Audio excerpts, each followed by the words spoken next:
সমুদ্রের মাঝখানে কায়াকিং করছেন এক দম্পতি, কিন্তু কায়াক চালাতে চালাতে হঠাৎ সেটি থামিয়ে দেন স্বামী। তবে বিশ্রাম নিতে বা প্রাকৃতিক কোনো দৃশ্য উপভোগের জন্য নয়, স্ত্রীর সঙ্গে হওয়া ঝগড়ার মীমাংসা করতেই তিনি এই সিদ্ধান্ত নেন। হঠাৎ করে কায়াক থামিয়ে দেয় খানিকটা ভয়ও পেয়ে যান স্ত্রী। প্রথমে ভয় পেলেও স্বামীর দাবি শুনে হাসতে থাকেন তিনি। স্ত্রীকে বলতে শোনা যায়, মাঝ সমুদ্রে এসব কি হচ্ছে?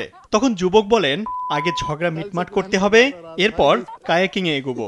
স্বামীর এমন দাবি শুনে হাসতে থাকেন স্ত্রী। এরপর ওই যুবক বলেন তিনি একদিন আগে থেকেই এই পরিকল্পনা করে রেখেছেন। তিনি আরো বলেন তার সাথে ঝগড়া করা যাবে না, তাকে সরি বলতে হবে এবং ভালোবাসতে হবে। স্ত্রী তাতে সম্মতি দেওয়ার পর তারা আবার কায়াকিং শুরু করেন। স্ত্রীর প্রতি স্বামীর এই ভালোবাসা প্রশংসা করেছেন নেটিজেনরাও। ইতোমধ্যে ভিডিওটি সামাজিক যোগাযোগ মাধ্যমে ভাইরাল হয়েছে। স্যান্ডেলিনা সো, রূপচর্চায় আভিজাত্য।